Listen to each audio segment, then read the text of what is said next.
So whenever vector comes to your mind, this figure like can come to your mind. This figure, it is something like, see, this is your home. This is suppose some shop, and this is suppose your school. So what happens is that, you know, home, there is some street, then you take turn, then there is street, then take turn, then so you reach shop, right? Now you have brought some stationery that you needed, and now you are going to school. So school also, it might be straight road, it might be some twists and turns, right? Even the school, even the, you know, the road is its own twist and turns. So but that's the displacement, right? Straight. So displacement does not depend on the path. It is just joining the initial position and the final position. So here, so you have one displacement here from home to shop, and then you have another displacement here, that is from shop to school. So you have two displacements. But what is the final displacement? This is your final displacement. Between final and initial Yes. point. So you started from here. This is your starting point, and this is your ending point. If you're talking about home to shop, then this is your starting, this is your end point. If you're talking about shop to school, this is your starting point, this is your finishing point.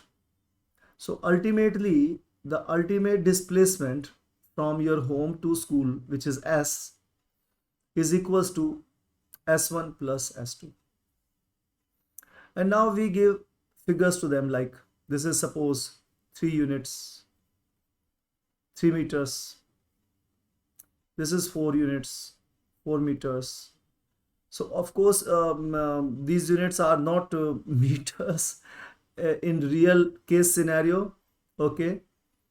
So, but might be some units. Okay. It can be like how much distance would it be ideally?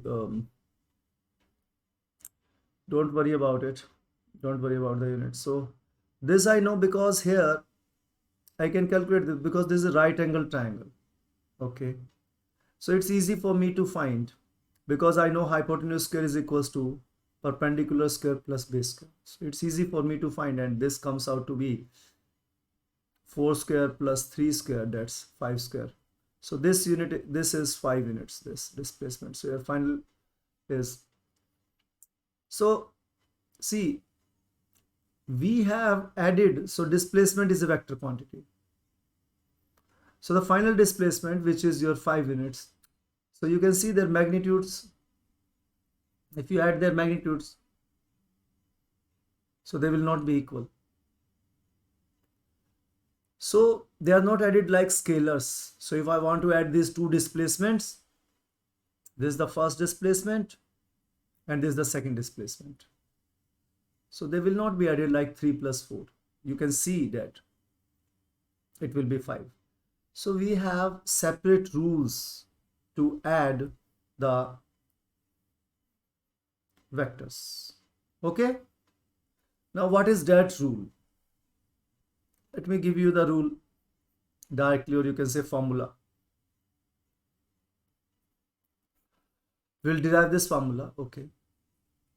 But the point is that if I want to add volumes like 3 ml plus 4 ml, I get 7 ml, right? So I have 3 ml, I have 4 ml, and I am adding both of them, so I get, so 3 plus 4 ml is 7 ml. So that's straight thing, because it's a scalar quantity. So scalar quantities are added like this. Now how are these vector quantities added? So how to add vector quantities? How to add vector quantities? So students, you have this vector we can call it vector A, and then now see how these two vectors are joined. Tell me, this is the first displacement denoted by this vector. So this we call tail, this we call head of the vector. Okay, so we are moving in this direction, so that is why this head is these are very important. So it is telling me where I am. If it is in this direction, it means I am moving in this direction. Okay, so because direction of vector is important, so this head tells me the direction, right? So this was the first displacement from home to shop, and then this again tail of second vector and head of another vector, right? So what I have done over here is I have joined, so let us call this vector A and this vector B. So how I have joined, can you tell me? I have joined Head to tail. head of A to tail of B, right? This is what I have done. Now what will be the resultant? So what will the addition of these two? So this is the addition of these two, A vector plus B vector. I have added them both and I got the resultant. So its magnitude is 5 units and its direction is given by, I told you its direction is given by theta, and tan theta is equals to. So whenever I talk about trigonometry, forget the vectors, only talk about magnitudes. Okay, so this is theta, so this magnitude is 3 units, this magnitude is 4 units, so tan theta is equals to 4 by 3. And I told you that what is the angle here when the value is 4 by 3? 53. 53 degree.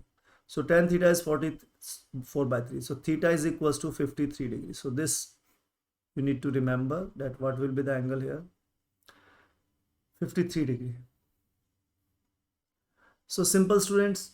Here I know I don't need the formula. Even my formula was the hypotenuse square is equals to perpendicular square plus base square. That was the formula to find the resultant, A plus B, magnitude of A plus B, and direction through this formula. So I need two formulas, one for the magnitude and another one like this formula for the direction. Yes. So whenever you are adding vectors, you get a resultant vectors. You get a resultant vector.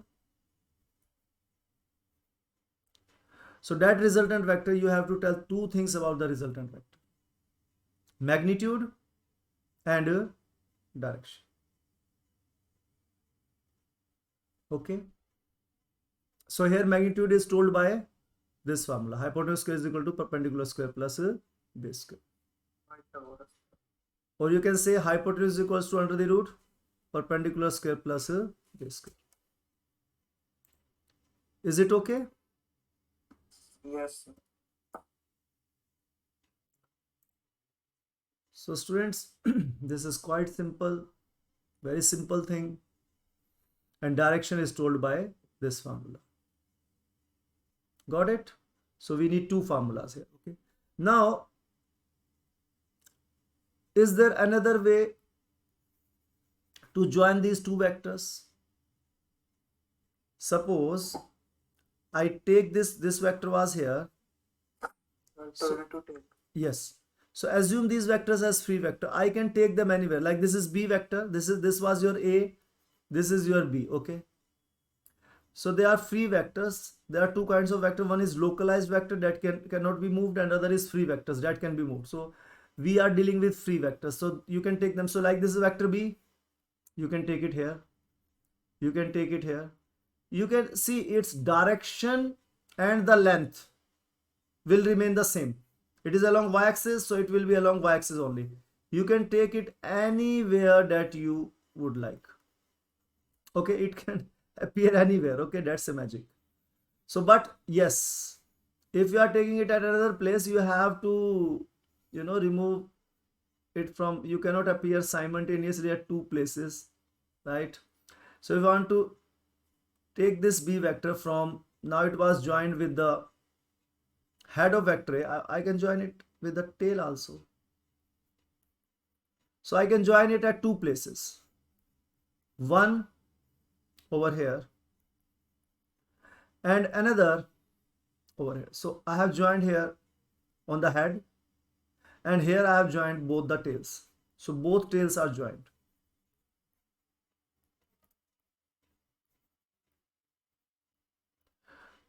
So here my resultant was start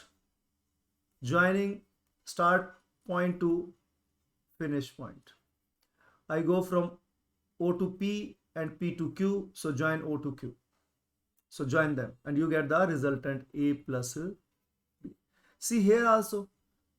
So if I have joined them by tails, how will I get this line? Tell me, students, how will I get this line? See, resultant will remain same. This was your 3 units, this is your 4 units, so it will remain 5 units only. So this is my answer. Now if you join this, what will you get? Tell me. You will get a rectangle. Yes. Will you get rectangle or not? Yes, sir. What do you get here? Triangle. Triangle, yes. So that is why we call this triangular law. And this is, so rectangle is a kind of parallelogram. Yes, sir. Yes. So we call it parallelogram law. See, कुछ है ही नहीं इसके अंदर. Is this clear? Yes, sir. So students, please note it down, okay? So in triangular law, what is the resultant? What is the resultant in triangular law? A plus B. What is your resultant? A plus B. I call it resultant R. So what is A plus B? Third side of triangle. What is it? What is resultant here?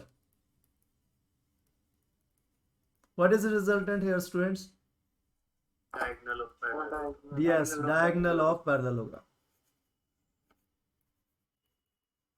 See, both are same, okay? But it depends whether you have joined the B with the tail of B with the head. So head to tail joining, and here tails to tail joining. So we also call it, because you have joined head of A to tail of B, so we also call it head to tail method also, okay? So head to tail, head to now tail, and here both the tails are joined. Tail to tail. Yes, tails are joined. So okay, you cannot say tail to tail, that will be wrong actually, okay? We call these vectors as co-initial vectors. What do we call these vectors? Co-initial vector. So co-initial vectors, you tell me, what are co-initial vectors now? Co-initial vectors, yes. The vectors which have same initial point. See, both their starting points are same. So it goes from here to here, it goes from here to here. So this is their starting point. Okay. So their co-initial, co means same, initial means initial point. So co का मतलब क्या होता है? हमेशा collinear, same line पर हो जो. Collinear means which are, तो को मीन्स सेम होता है हमेशा. ओके, तो ये प्रीफिक्स है. तो इनिशियल मतलब इनिशियल पॉइंट. वेक्टर्स तो है ही वेक्टर. तो वेक्टर आपका नाउन है, उसको डिस्क्राइब कर रहा है कि कैसे वेक्टर्स जिनके इनिशियल पॉइंट क्या हो, सेम हो, तो उनको बोलते हैं को इनिशियल वेक्टर. ओके, पर को फाइनल वेक्टर भी होते होंगे. नहीं, बात सुनो. वो को देखो, बहुत सारे तरह की चीजें हैं. I don't want to get you confused. जितनी जरूरत है उतना अभी बताया जाएगा, फिर आगे. बहुत अच्छा क्वेश्चन है. हर चैप्टर में वेक्टर आएगा. कोई ऐसा फिजिक्स का चैप्टर नहीं बना जिसमें वेक्टर्स यूज ना हो. जितने यूज होते चले जाएंगे उतने हम आपको वेक्टर्स बताते चले जाएंगे. सारे के सारा वेक्टर अलजेब्रा एक बार में बता देंगे. पिछली बार मैंने बताया था, आधे बच्चे जो है मतलब वो उनका दम खत्म हो गया था. तो the point is disinterest create हो गया था, समझ नहीं आ रहा था। तो this time I want to tell you the concept which is needed at this point of time. ठीक है, फिर भी अगर, तो इफ यू हैव आस्क्ड कि वो वेक्टर्स जो सेम पॉइंट पे एंड हो तो उनको बोलते हैं को टर्मिनस वेक्टर। क्या बोलते हैं, अभी मैंने बता दिया, हालांकि बताने की जरूरत है ही नहीं, इसकी ये यूज नहीं होगा अभी, फिर भी आप लिख लो। तो डेट इज को टर्मिनस एन यूएस, को टर्मिनस वेक्टर्स। ओके, तो इनको बोल देंगे को टर्मिनस वेक्टर्स। चलो अच्छा है, ये भी पता लग गया आपको। तो स्टूडेंट्स बहुत प्लान्ड वे में वी आर टीचिंग यू, बहुत अच्छे से, जिससे आपको जितना ज़रूरत हो उतना मतलब हम करें और स्टेप बाय स्टेप करें। ठीक है, चलो। तो वेक्टर्स इज द बेस, आप ये मान लो फिजिक्स के लिए, क्योंकि वेक्टर क्वांटिटीज हैं, उनको हम ऐड करेंगे, मल्टीप्लाई करेंगे, तो वो वेक्टर रूल से ही ऐड और मल्टीप्लाई होंगी। Is this clear? तो vector is most important thing, this topic. Okay, so we'll keep on strengthening this topic, okay, step by step. So students, is this concept clear or not? Clear, sir. Now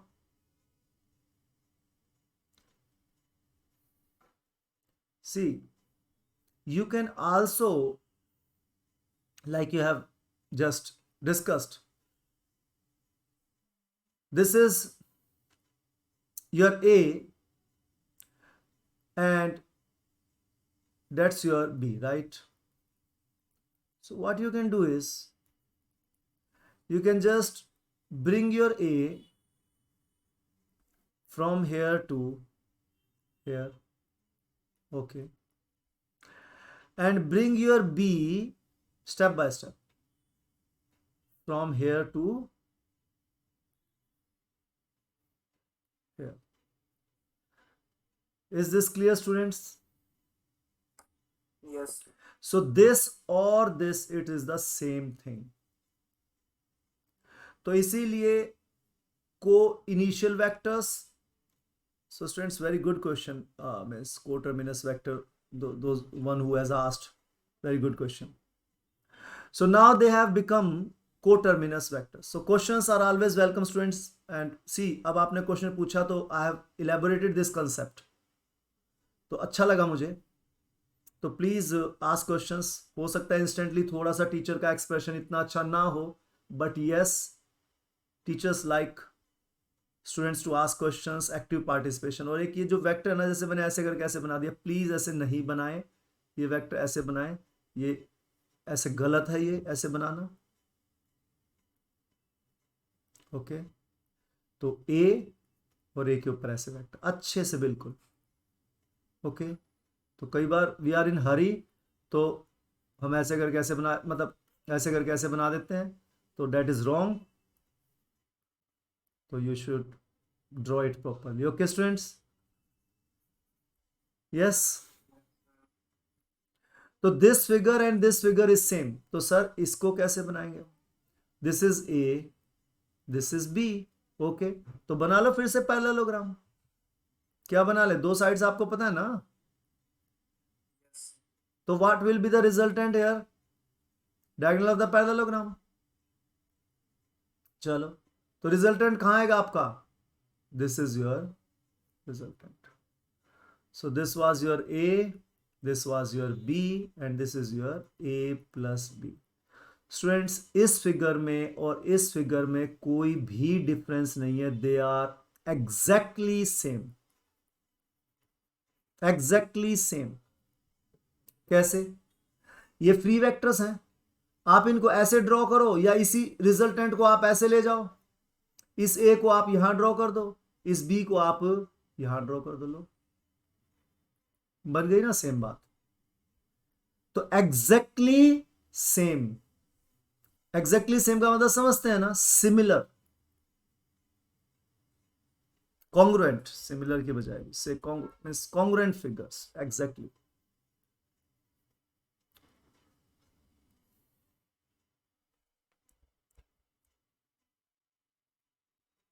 congruent और similar में क्या difference है? ये आपका triangle है, ये suppose 6 6 in 6, magnitude also. Yes yes yes बेटा, Congruent मतलब same in magnitude भी हो जाएगा. Okay When sir congruent means sir when completely overlap हाँ, over the body. Very And good, the means triangle over the triangles are similar yes. but not the congruent. तो students यहाँ आपके पास 3 triangle हैं। ए, ये फर्स्ट ट्रायंगल, ये second triangle, ये थर्ड ट्रायंगल। चलो ऐसे समझ लो, फर्स्ट और सेकंड they are congruent, okay, and second and third they are similar. तीनों इक्विलेटरल ट्रायंगल हैं। कॉन्ग्रुएंट का मतलब होता है कंप्लीट ओवरलैप, कंप्लीट एक दूसरे को ढक लेंगे, वो कंप्लीट ओवरलैप कर देंगे, बिल्कुल एग्जैक्टली सेम होंगे। सिमिलर में क्या होता है, जैसे एक बड़ी मूर्ति बना दी, एक छोटी मूर्ति बना दी, बिल्कुल है सेम टू सेम रेशोज, समझ रहे हैं?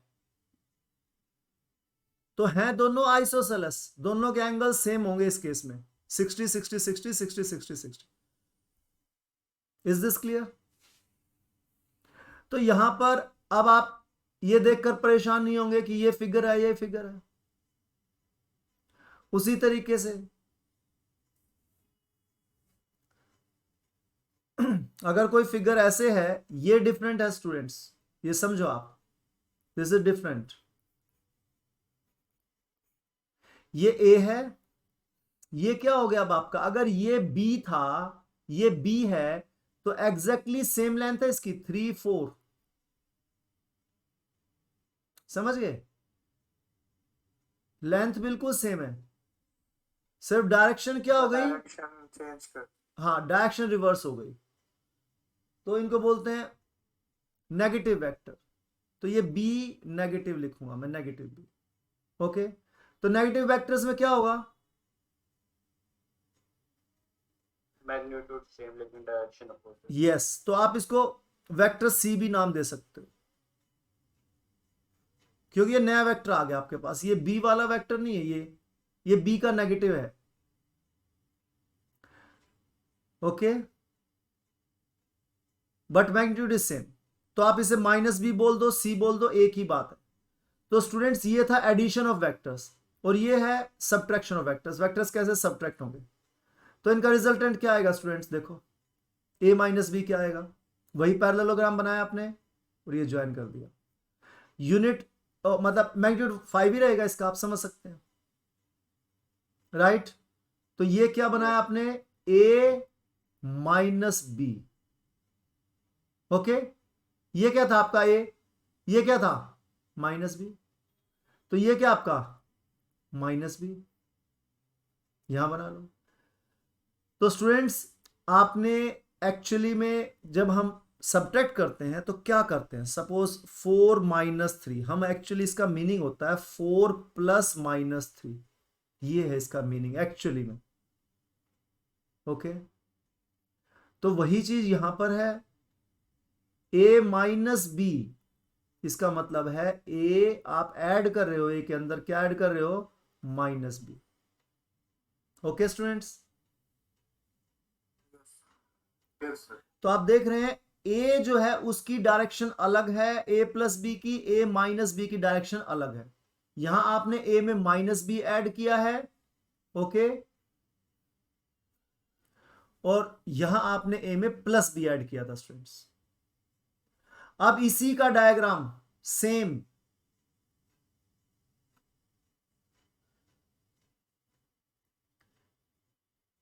इसी का डायग्राम अब सेम कैसे बनेगा? देखो, आप इसको बी को नीचे ले जाओ, ये ए है हमारा, ये माइनस बी है डाउनवर्ड 4 यूनिट्स, तो लो डाउनवर्ड 4 यूनिट्स बना दिया मैंने, माइनस बी, और इस ए को भी यहां से रिमूव करके आगे ले जाओ, ठीक है। तो स्टूडेंट्स क्या करेंगे? Step by step.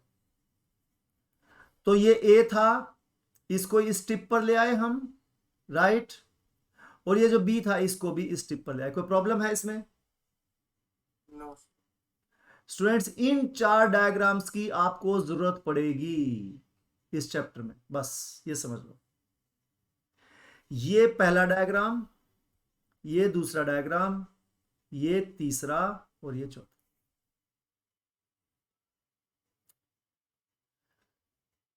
इनकी थर्ड और फोर्थ की कब जरूरत पड़ेगी?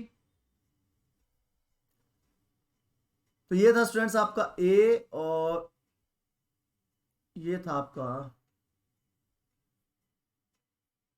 Minus B, right. और ये क्या है आपका ए माइनस बी। इनकी जरूरत कब पड़ेगी? जब आप अब तक आप रिलेटिव वेलोसिटी निकालते थे V A B is equals to V A minus V B. अब जब हम वेक्टर में करेंगे, जब अब हम ये था 2D, ये मतलब 1D में था आपका एक स्ट्रेट लाइन मोशन था। अब जब 2D में करेंगे वेक्टर्स इन्वॉल्व होंगे, तो कैसे सब्ट्रैक्ट करेंगे वेक्टर्स को? वी ए फार्मूला तो वही रहेगा आपका, फार्मूले में चेंज नहीं आएगा, लेकिन अब वेक्टर्स हो जाएंगे। तो ये दोनों आपकी फिगर्स यूज होंगी। क्यों? आपको वेक्टर्स क्या कर रहे हैं? सब्ट्रैक्ट करने हैं। तो ये हो जाएगा आपका वी ए, ये हो जाएगा वी बी, और ये आ जाएगा आपका रिजल्टेंट। ओके स्टूडेंट्स, तो ये क्वेश्चन बहुत परेशान करने वाले हैं, लेकिन हमने सबसे पहले जो परेशान करने वाली चीज उसको सबसे पहले ही समझ लिया। तो इसलिए आपको इस चैप्टर में कोई ऐसा कोई क्वेश्चन आएगा ही नहीं जो आपको आपके लिए प्रॉब्लमेटिक होगा। Okay students, okay sir. तो आपके लिए ये 4 फिगर्स एट मोस्ट इंपॉर्टेंट हैं। ये एग्जैक्टली सेम है, ये बनाओ या ये बनाओ, इससे कोई फर्क नहीं पड़ेगा। कई बार क्वेश्चन आता है ये मेरा बॉक्स है और यहां मैं फोर्स लगा रहा हूं 5 न्यूटन, समझ गए? तो इसका मतलब क्या है? इसका मतलब है कि इस बॉक्स पर फिर से इसको रिजॉल्व कर लो। कौन सी फिगर है चारों में से? चारों में बताओ जल्दी, कौन सी फिगर है ये?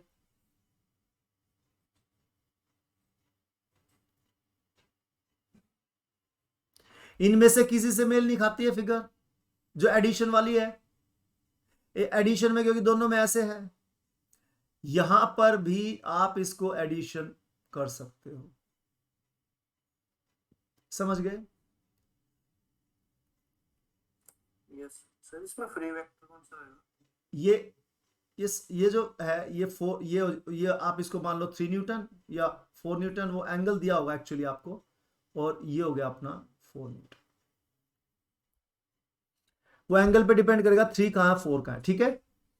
Okay sir. लेकिन इंपॉर्टेंट पॉइंट हमने ये समझा कि ये जो बॉक्स है इस पर जो फोर्स लग रही है 5 न्यूटन ऐसे, उसका मतलब है 3 न्यूटन हॉरिजॉन्टल डायरेक्शन में और 4 न्यूटन वर्टिकल डायरेक्शन में। बस ये हमें आना चाहिए कि अगर हमें 2, 3 और 4 दिया हो तो हमें 5 लिखना आना चाहिए, और अगर 5 दिया हो तो हमें 3 और 4 लिखना आना चाहिए, उसका रिवर्स। तो ये क्या है? क्या गिवन था आपको? ये बॉक्स था और बॉक्स पर ये फोर्स कितनी लग रही थी? 5 न्यूटन। तो आपने इसको रिजॉल्व कर लिया। रिजॉल्विंग वेक्टर्स, क्या बोलते हैं इसको? रिजॉल्विंग ए वेक्टर। तो ये एडिशन का उल्टा है। क्या एडिशन का उल्टा? Resolving vector. जिस तरह होता है ना, मैं आपको कहूं बेटा 5 × 7, तो आप इसको क्या बोलोगे? सिंप्लीफाई। आपके पास आंसर आ गया कितना? 35। अब मैं आपको बोलूंगा फैक्टराइजेशन, तो आप वापस क्या करोगे? फिर से 5 × 7 लिख दोगे। तो इसी तरीके से वेक्टर्स में ये मान लो एडिशन है, एडिशन आपने किया a + b और आपका आ गया रिजल्टेंट r या c, जो मर्जी बोलो। तो अब मैं कहूंगा वापस r से ये लिखो, तो उसको बोलेंगे रिजॉल्विंग r। किसको रिजॉल्व कर रहे हो आप? वेक्टर r को। तो वापस लिख दो a + b, बस खत्म। तो स्टूडेंट्स बस इतना ही समझना है, समझ लो।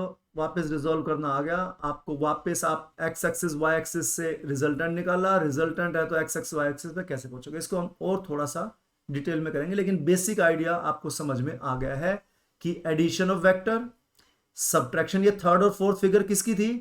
फर्स्ट और सेकंड किसकी थी? एडिशन ऑफ वेक्टर्स किसकी थी? एडिशन। और थर्ड और फोर्थ फिगर किसकी है? subtraction of respective. तो सब्ट्रैक्शन का मतलब आप समझ लेना कि दोनों में से एक का नेगेटिव लिख देना बस। ओके। Okay, sir. और स्टूडेंट्स इसमें कोई फर्क नहीं पड़ता, आप ए में ए प्लस बी लिखो या बी प्लस ए लिखो, उससे कोई फर्क नहीं पड़ेगा। तो जो फिगर आएंगी ये सारी फिगर्स में आपने देखा ए, और स्टूडेंट्स आगे चलें, नोट कर लिया है आपने? Yes yes sir. Yes sir. बेटा कोई डाउट हो तो प्लीज विदाउट एनी हेजिटेशन आप जरूर पूछें, ठीक है? कोई इंफॉर्मेशन आपको ऐड ऑन करनी हो तो वो भी ऐड ऑन कर सकते हैं। मतलब आप क्लास में स्टूडेंट बिल्कुल फ्री है एकदम, जो उसके मन में आई बात बोलनी है, ठीक है? क्योंकि आपके मन में अच्छी बात ही आएगी। चलिए स्टूडेंट्स, ये थे स्पेशल केसेस सारे के सारे, जिसमें ए और बीच के बीच में जो एंगल था वो था 90 degree, angle between A and B कितना था? 90। लेकिन अगर मान लो एंगल 90 ना हो तो क्या करेंगे? बेटे फोटो तो उसकी लगा रखी है। माइक ऑफ कर लो। अंशु बेटे अपने आप को ध्यान रखना अपने माइक पर, हाँ? ऑन ना हो गलती से, ओके? जब बात बोलनी है तो ऑन करें, ओके? चलिए, तो स्टूडेंट्स वेरी इंपॉर्टेंट, अब अगर एंगल ए और बी के, दोबारा से देखें हमने अब तक क्या सीखा। हमने सीखा है ये मेरा वेक्टर ए है, ये मेरा वेक्टर बी है,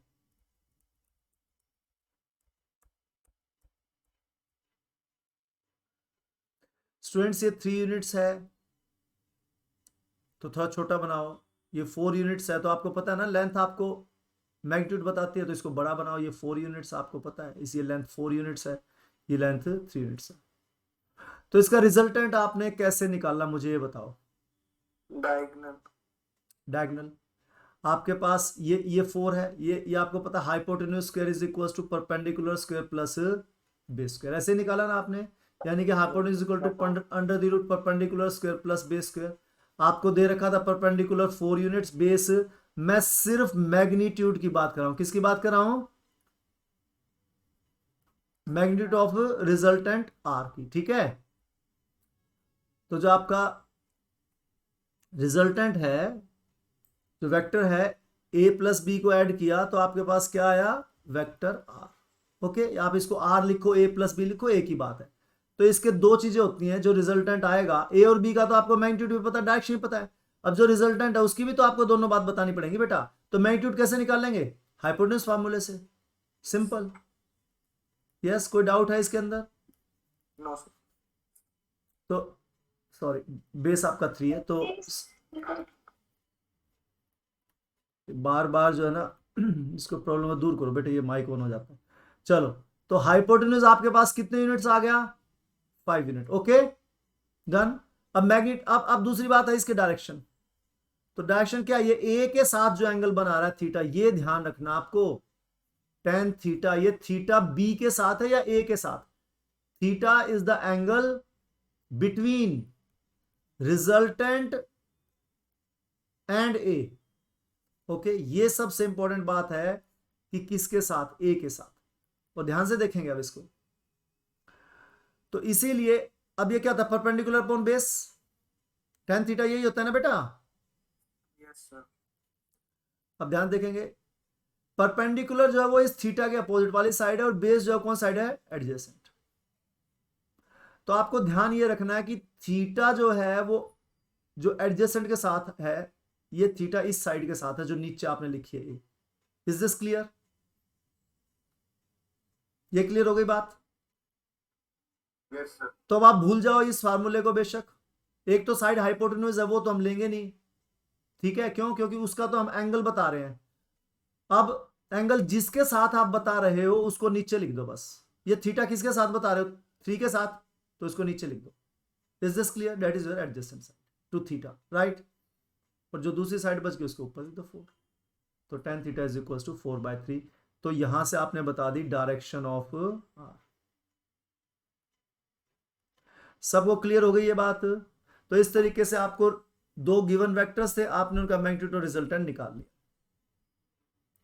यहां था दोनों एंगल्स के बीच में एंगल 90 डिग्री, थीटा कितना था? 90 डिग्री। ये स्पेशल केस आपने किया और थीटा था 90। ये सारे पीछे केस आपने स्पेशल केस किए। अब अगर एंगल मान लो 90 नहीं है, ठीक है, एंगल 90 नहीं है, एंगल है मान लो थीटा, कितना है? थीटा। ओके स्टूडेंट्स, आप इस फिगर में एक काम कर लें कि हम जो एंगल ले रहे हैं ना इनके बीच में, वो थीटा 90 है। यहां पे थीटा कितना है? 90। तो इस एंगल को आप दूसरा नाम दे दो, इसको अल्फा दे दो। इसको नाम क्या दे दो? अल्फा। हाँ, तो इसकी जगह आप अल्फा लिख लें। ओके, जिससे कंफ्यूजन ना हो। थीटा हम एंगल किसके बीच में लेंगे बेटा? बिटवीन द वेक्टर्स जिनको ऐड करने वाले हैं। तो जैसे ए और बी को ऐड करें तो इनके बीच का एंगल थीटा, और रिजल्टेंट और ए के बीच में अल्फा। ओके, चलिए अब आप इसका रिजल्टेंट बताइए कैसे आएगा। आप इसको पैरेललोग्राम को कंप्लीट करेंगे? करेंगे नहीं करेंगे? Yes sir. Yes sir. और इसका जो डायगोनल होगा वो क्या होगा आपका? Resultant sir. अब मैंने आपको बताया था मुझे दो चीजें चाहिए इस रिजल्टेंट की। एक चाहिए मुझे इसका मैग्नीट्यूड, और दूसरा क्या चाहिए? इसकी डायरेक्शन। डायरेक्शन मैंने बताया था ए के साथ एंगल क्या बनेगा? अल्फा। ठीक है, तो उसको आप डायरेक्शन कैसे बताएंगे? जैसे यहां बताई थी tan अल्फा से, वैसे ही बताएंगे। बिल्कुल। Is this clear? मैग्नीट्यूड कैसे बताएंगे? मैग्नीट्यूड भी ऐसे बताएंगे जैसे यहाँ पे आपका ये हाइपोटेन्यूज था, यही आपका मैग्नीट्यूड था एक्चुअली, रिजल्टेंट का मैग्नीट्यूड यही था। तो यहां पर जो है ये हाइपोटेन्यूज है, लेकिन हाइपोटेन्यूज बनाने के लिए आपको क्या करना पड़ेगा? आपको इसको हाइपोटेन्यूज अगर इसको बनाना आर को, तो यहां से इसको एक्सटेंड करना पड़ेगा। क्या करना पड़ेगा? एक्सटेंड, ताकि सर 90 डिग्री बन सके। हाँ, बिल्कुल समझ गए आप बात को, बिल्कुल ठीक खास योगेश आपने बेटे। क्योंकि यहां भी हमने हाइपोटेन्यूज से फार्मूला निकाला था, यहां भी हाइपोटेन्यूज से फार्मूला निकालेंगे, तो इसको हाइपोटेन्यूज बनाना ही पड़ेगा आपको। तो अब मुझे ये हाइपोटेन्यूज बना दिया, तो अब ये जो ट्रायंगल आपका है, मुझे इसकी लेंथ बताओ कितनी कितनी आई।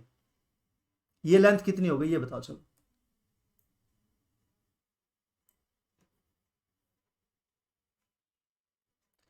यहां तक लेंथ है आपकी ए, ये मैग्नीट्यूड इसका, और ये एंगल आपका थीटा, और ये क्या आपका साइड बी है ना?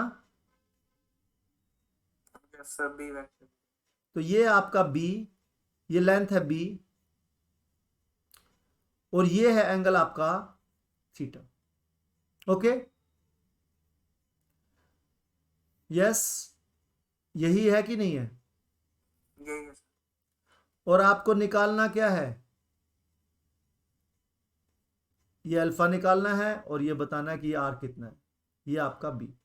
तो आर बताया था ये हाइपोटेन्यूज है, ऑब्ट्यूज एंगल ट्रायंगल था आपका, इसीलिए आपने उसको क्या किया, उसका परपेंडिकुलर बाहर आएगा। चलिए, बेस को एक्सटेंड किया अब आपको भाई सीधा है R square, R is equal to under the root. अब आपको ये पता होना चाहिए ये कितना है, और ये बेस पता होना चाहिए। तो ये बी पता आपको, हाइपोटेन्यूज अगर बी है तो ये साइड क्या होती है?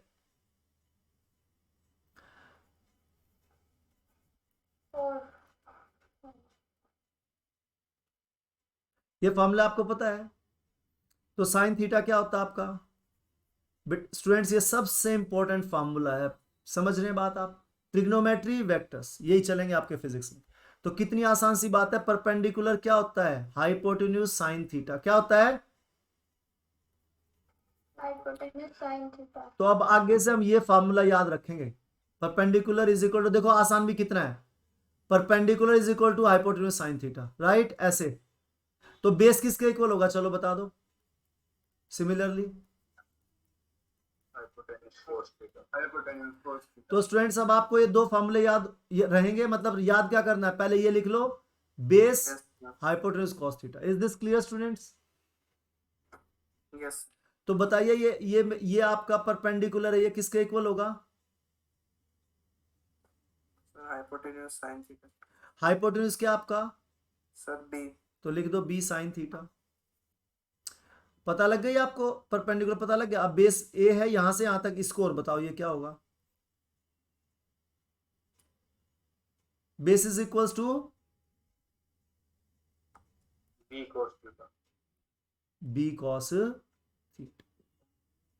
ओके, तो base is equal to hypotenuse cos theta. तो हाइपोटेन्यूज क्या है यहाँ पे? बी। तो बेस हो जाएगा B cos theta. Is this clear? बस अब लिख दो फॉर्मूला। तो बताओ क्या है आपके पास?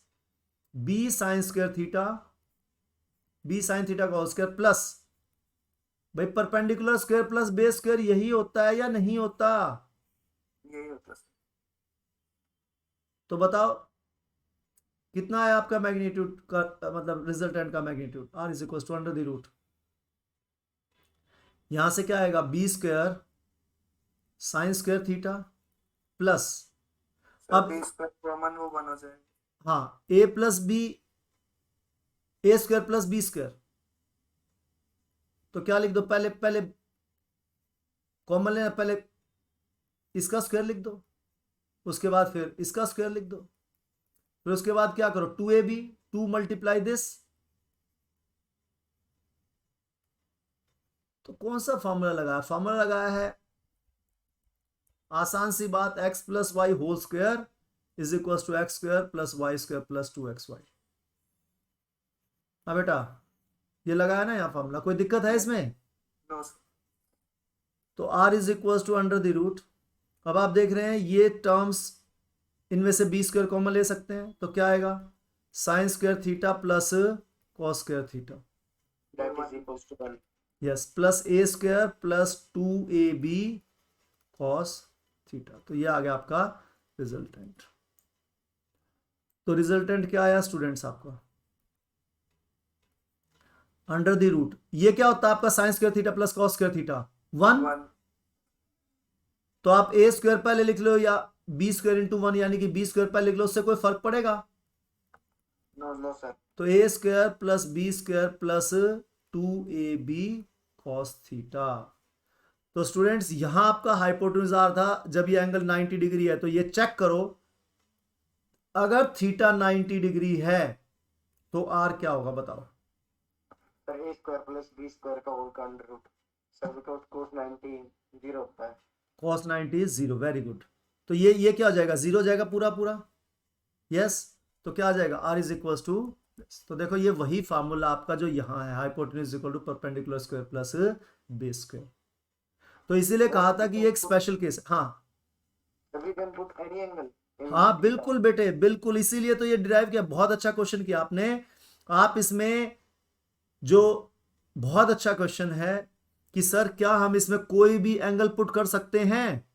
अब ये बात ध्यान समझेंगे, कितना अच्छा क्वेश्चन किया आपने।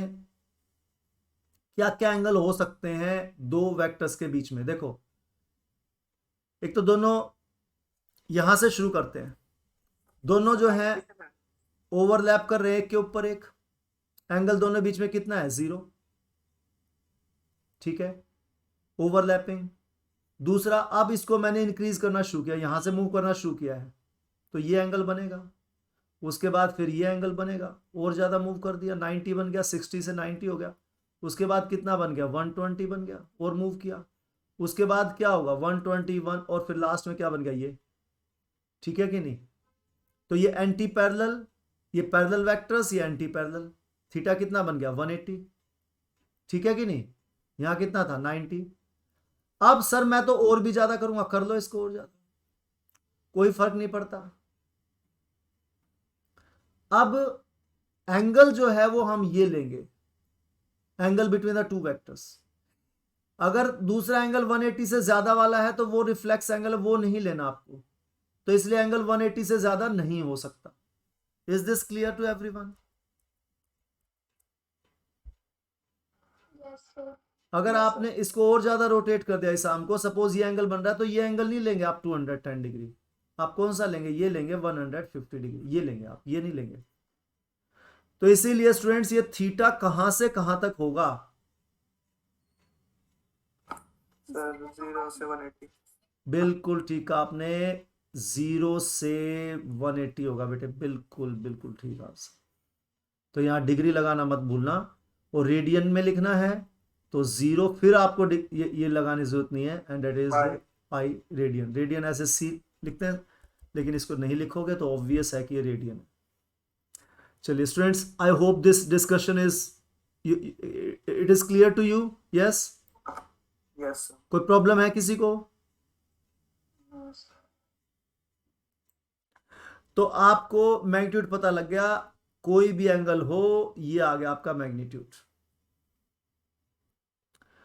अब सर एंगल भी तो बताओ, क्योंकि डायरेक्शन तो आपने बता दी रिजल्टेंट की। अब मैं अब इसकी डायरेक्शन बताओ, मैग्नीट्यूड तो बता दिया। जैसे यहां लिखा था आपने tan alpha is equal to perpendicular, perpendicular क्या है इस बार आपका?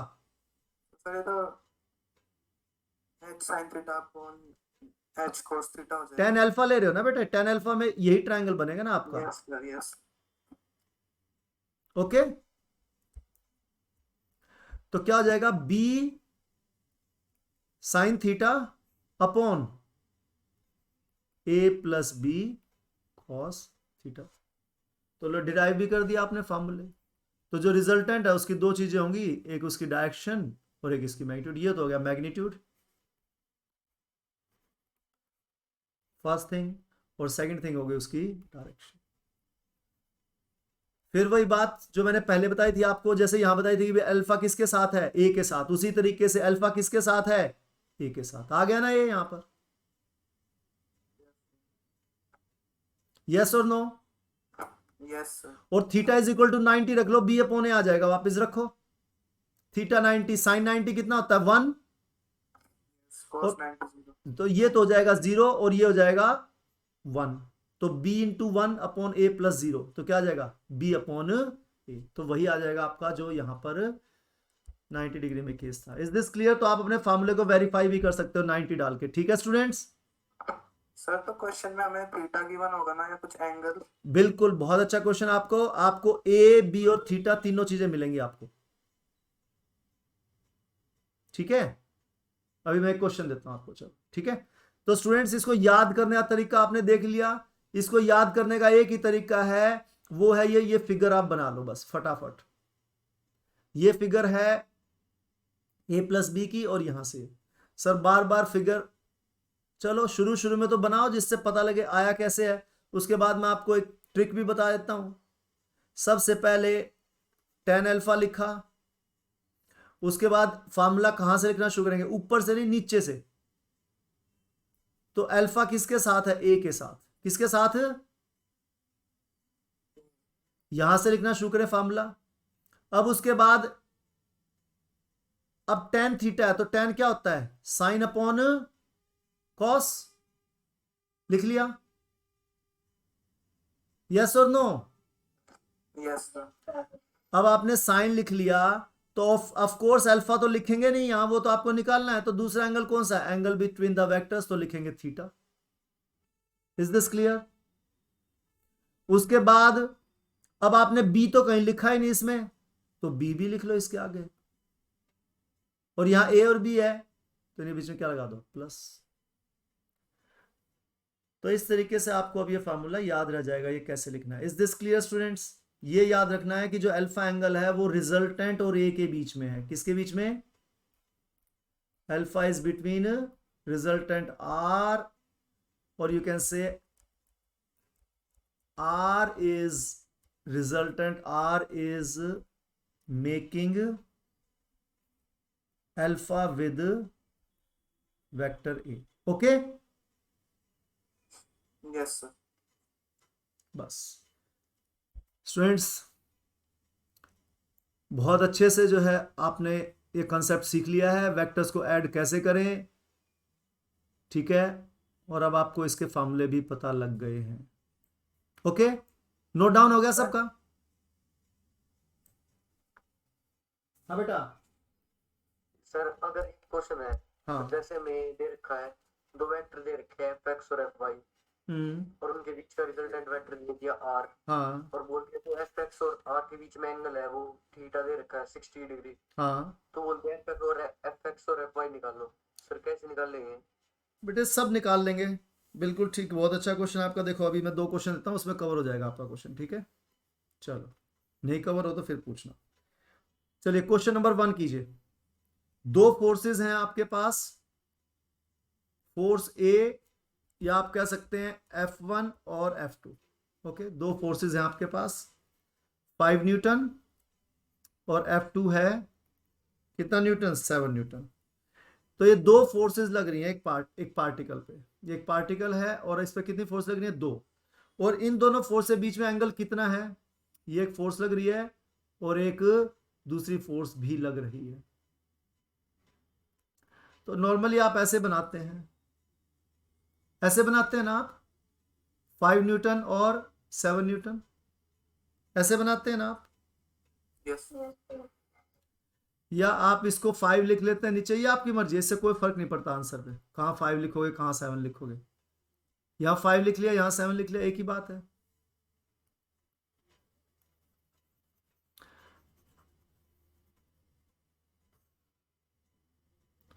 नॉर्मली फिगर कहाँ से बनाते हैं हम बनाते हैं,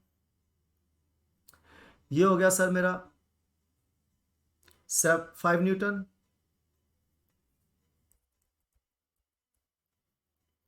और ये हो गया मेरा 7 न्यूटन, ऐसे ही बनेगा ना। Yes sir. और इनके बीच में एंगल है, अब देखो ये एक पॉइंट पे दोनों फोर्स लग रही है। एक्चुअली आपको जो गिवन था वो क्या था, इसको इधर ले आओ, ये, और ये 7 यहां ले आओ, ये आपको गिवन था एक्चुअली, ठीक है। लेकिन आपने अपनी कन्वीनियंस से,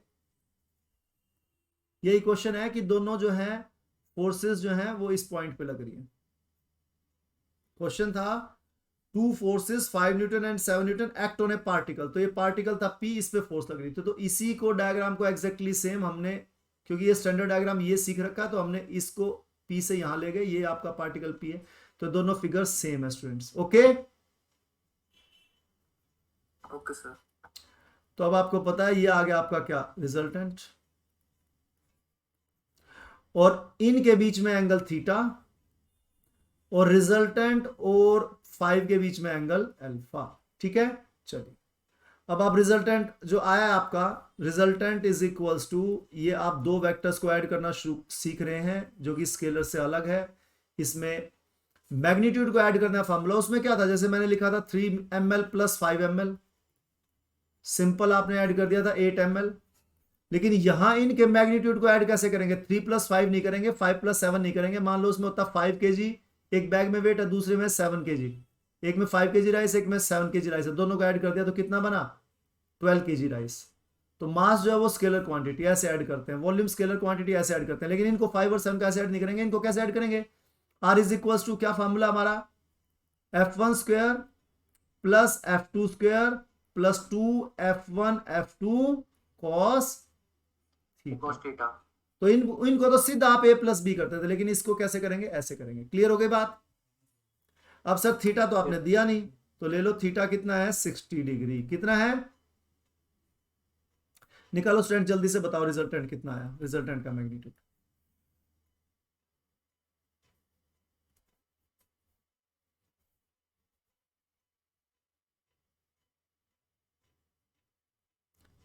five square plus 7 square plus 2 into 5 into 7 into cos 60 degree, तो किसके इक्वल आएगा, this is equals to 35 plus 49 plus cos 60 कितना होता है, 1/2। तो कॉस 60 और ये 2, 1/2 से 2 कैंसिल, सो 7 5 दा 35। तो स्टूडेंट से कितना आएगा टोटल, 109। और 109 को जब हम करेंगे इसका स्क्वायर रूट निकाले तो आएगा 10.44 न्यूटन, ठीक है भाई। 100 होता तो 10 आता, 121 होता तो 11 आता, ठीक है। तो इस तरीके से अंदाजे से लिख दिया 10.4, ओके। चलिए अब स्टूडेंट्स अगली चीज क्या निकालेंगे, डायरेक्शन। डायरेक्शन। यहां तो डायरेक्शन चक्कर ही था भाई। एक बोरी 5 किलो की, एक बोरी 7 किलो की, सीधा बोरी जो है टोटल कितना हो गया sack, 1 sack is 12 kg, game over. यहां क्योंकि वेक्टर से डील कर रहे हैं तो मैग्नीट्यूड अलग निकाल लेंगे और डायरेक्शन अलग निकाल लेंगे। तो चलिए बताइए अब direction 10 alpha is equals to, सबसे पहला अल्फा किसके साथ बन रहा है एंगल, ये मान लो आपका 5 न्यूटन F1 है तो F1 के साथ, जिसके साथ बन रहा है वो पहले लिखो यहां। तो अल्फा एंगल जो है वो किस किस के बीच में है, रिजल्टेंट एंड F1 के बीच में, ठीक है। अब उसके बाद साइन थीटा क्या होता है, टेन क्या होता है साइन अपॉन कॉस, और यहां पे क्या लेते हैं हम थीटा, जो कि दोनों के बीच में एंगल है। अब F1 तो ले लिया, F2 तो बच गया, तो F2 भी ले लो, यहां क्या लगा दो प्लस, बन गया फॉर्मूला, है ना आसान स्टूडेंट्स। Yes sir. तो F2 कितना आपका बताओ, 7 इंटू साइन थीटा कितना है 60 डिग्री डिवाइडेड बाय F1 कितना है 5 न्यूटन, देखो 5 के साथ ही बन रहा है ना अल्फा, प्लस 7 कॉस 60 डिग्री, बताओ कितना आएगा। तो 7 इंटू 60 क्या होता है √3/2, 5 इंटू 7 इंटू 1/2। तो स्टूडेंट्स ये प्लस है यहां पर, इसको मल्टीप्लाई मत लिख देना गलती से, ऊपर नीचे 2 से मल्टीप्लाई डिवाइड कर दो तो ऊपर क्या जाएगा 7√3 और नीचे आएगा 5 to the 10 प्लस 7, यही आएगा। तो 10 अल्फा इज इक्वल्स टू 7√3/17, बस यही आंसर आप छोड़ देंगे इसको, ओके। इस वैल्यू को आप साइंटिफिक कैलकुलेटर से कैलकुलेट कर सकते हैं, एग्जाम में इसको यहीं के यहीं छोड़ देंगे बस। तो students I hope you have understood this, yes. अब फटाफट एक छोटा सा क्वेश्चन है बिल्कुल सेम पैटर्न पे, आपका P और जो F1 और F2 थे इस बार, वो दोनों के दोनों जो हैं उनका मैग्नीट्यूड सेम है F1 और F2 का, ठीक है, वो है 5 न्यूटन, ओके। और आपका जो थीटा है वो है 120 डिग्री, ओके। तो आप समझ सकते हैं कि कैसे कैसे लगेंगी फोर्सेस इस बार, एक ये ऐसे और ऐसे, ठीक है, ये F1 और ये F2, दोनों 5-5 न्यूटन मैग्नीट्यूड है और इनके बीच में एंगल है 120 डिग्री। चलिए बताइए फटाफट रिजल्टेंट आपको पता ही है, इसका पैरेललोग्राम बनाएंगे और ये आएगा आपका रिजल्टेंट। तो इस रिजल्टेंट जल्दी से मुझे मैग्नीट्यूड बता दीजिए क्या आया। तो इस बार F2 की जगह F1 ही लिख लें हम, राइट। तो F1 square plus F1 square plus 2F1 into F2, तो F1 स्क्वायर आ जाएगा यहां भी, यस और नो, यस सर। अब वैल्यू पुट कर दो, अभी तो ये 2F1 लिख सकते हो आप इसको, तो 5 स्क्वायर प्लस 5 स्क्वायर, तो 2 इंटू 5 स्क्वायर आ जाएगा, यस सर, 50 हो जाएगा, 50 जाएगा। 2 into F1 square, 2 into 5 square, यहां भी इंटू कॉस थीटा कॉस 120 कितना होता है -1/2, रिजल्टेंट भी 5 तो 2 से 2 कट गया, तो क्या आ गया 2 इंटू 5 स्क्वायर 50 -25। तो ये आप ये समझ सकते हैं 2 - 5 स्क्वायर, 2 इंटू 5 स्क्वायर -5 स्क्वायर, तो अल्टीमेटली क्या आएगा 5 square, yes, and that's equals to 5। तो आपने देखा एक खास बात देखी आपने, जो आपका 120 डिग्री पे जो उतना का उतना आ गया आपका रिजल्टेंट का मैग्नीट्यूड, ऐड करने के बाद भी कोई फर्क नहीं पड़ा अगर एंगल 120 है तो, यानी कि ये लेंथ और ये लेंथ ये तीनों इक्वल है स्टूडेंट्स, ये इक्विलेटरल ट्रायंगल बन रहा अपना, बना के देख लो, 2 इक्विलेटरल ट्रायंगल बन गए आपके। Is this clear. अब एंगल और बता दो जल्दी से मुझे, एंगल तो 120 है, ये रिजल्टेंट के साथ कितना एंगल बनाएगा, वैसे सिमेट्री है 60 डिग्री, वैसे ही पता लग गया आपको, बहुत बढ़िया। और अगर आप निकालना चाहें तो निकाल भी सकते हैं। Tan alpha is equals to, सबसे नीचे F1 कितना है 5 प्लस F2 भी 5 ही है, इंटू कॉस कितना डिग्री 120 डिग्री, इसके बाद ऊपर साइन अपॉन कॉस और ये 5, तो स्टूडेंट्स कितना आया, साइन 120 कितना होता है, -1/2 -1 नहीं सर, साइन वो cos 120 होता है। देखो ये फार्मूला मैं बताता हूं, जल्दी से देख लो। साइन 120 डिग्री अगर है तो that is equal to sine 90 plus 30 degree, और इसमें क्या करेंगे, अगर यार 90 है तो ये चेंज हो जाता है इसके कॉम्प्लीमेंट्री में, तो डेट इज कॉस 30 डिग्री। और साइन कौन सा आता है, जो 120 का, और सेकंड क्वाड्रेंट में कॉस पॉजिटिव, और ये साइन जो है क्या होता है, पॉजिटिव होता है, तो इसलिए यहां साइन आ जाएगा positive, that is positive cos 30। तो पॉजिटिव कॉस 30 कितना होता है, √3/2 तो ये आ जाएगा 5 into √3 okay divided by 5 plus, उसी तरह स्टूडेंट्स हम cos 120 भी इसी तरीके से निकालते हैं, सिर्फ तो उसमें क्या आ जाता है यहाँ पर sin 30, राइट, और क्या आ जाता है, ये cos जो है देख लें, cos 120 degree that is equals to cos 90 plus 30, that is equals to, ये 90 है तो इसका कॉम्प्लीमेंट्री क्या होगा sin 30 degree, and that is equals to, अब इसका cos 120 सेकेंड क्वाड्रेंट में सिर्फ साइन पॉजिटिव होता है, cos नेगेटिव होता है, तो इसलिए यहाँ cos नेगेटिव है तो यहाँ साइन क्या आ जाएगा नेगेटिव, तो माइनस sin 30, और sin 30 होता है 1/2, तो इसलिए इसकी वैल्यू होती है माइनस, तो 5 इंटू -1/2, तो ये आ जाएगा tan alpha is equals to 2, students आप ये समझ रहे हैं, 2 से ऊपर वो कर दोगे तो 5√3 divided by 5 to the 10 minus 5, and this is equals to √3, 5 से 5 कट जाएगा, √3 आ जाएगा, √3/1, और tan अल्फा √3 कब होता है 60, तो tan 60 इज इक्वल्स टू √3, तो alpha is equals to 60 degree. तो ये हमने शुरू में निकाल दिया था सिमिट्री से ही, जब दोनों फोर्सेस इक्वल हैं तो उनका रिजल्टेंट बीच में आएगा। तो स्टूडेंट्स ये बहुत अच्छे 2 क्वेश्चंस आपने कर लिए, ठीक है, इनको आप प्रैक्टिस करें, और आपके पास अगर कोई बुक है तो उससे आप इस फार्मूले के ऊपर बेस्ड क्वेश्चंस और भी प्रैक्टिस कर सकते हैं, ओके। अदरवाइज इन्हीं जो आज काम किया इसी को दोबारा से लिखो पहले, वो इंपॉर्टेंट,